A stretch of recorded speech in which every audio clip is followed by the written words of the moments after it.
Practicing footwork on tiny footholds can cause my big toe to ache when done for extended periods of time. I've alleviated this a little by wrapping the big toe in tape while climbing. I feel part of the problem is the softness of my shoe sole.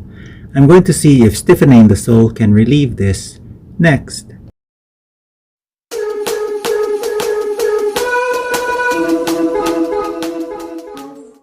I'll use this juice container because the plastic is durable, yet it's also thin enough to cut with common household tools.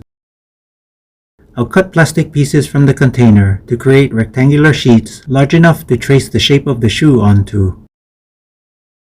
To get the basic shape I need, I'll trace the shape of the front half of the shoe onto the plastic sheet. I cut 1/8 inch inside of the outline traced from the shoe. I felt this was an accurate way to get the size I needed for a template that would fit inside the shoe.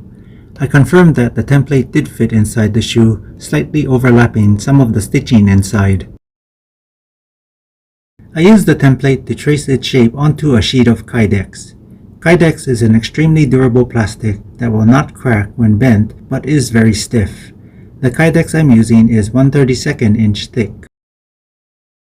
I traced mirroring outlines of the template, creating one Kydex plate for each shoe. I first had to use a sheet metal shear to cut the plate out close to the outline.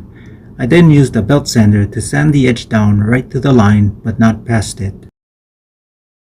I'm test fitting the Kydex plates in the shoe I plan to use them in. Because the plate is custom designed, it's meant to only fit the exact shoe it was made for.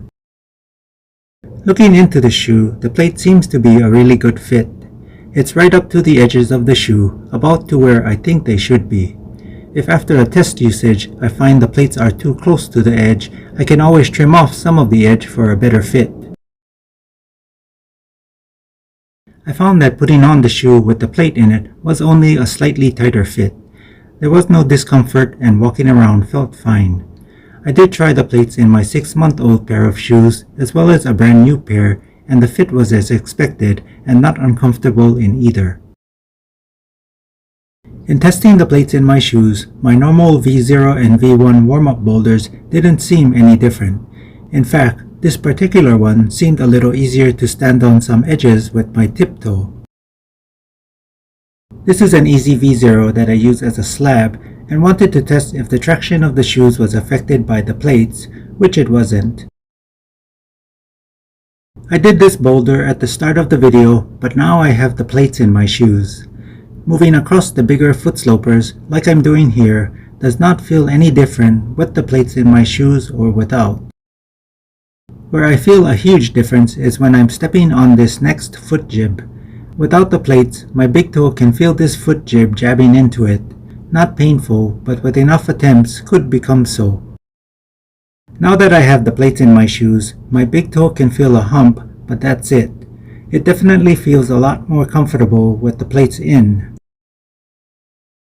Looking at the video in slow motion, it's hard to see any obvious differences in how my foot steps on the foot jib.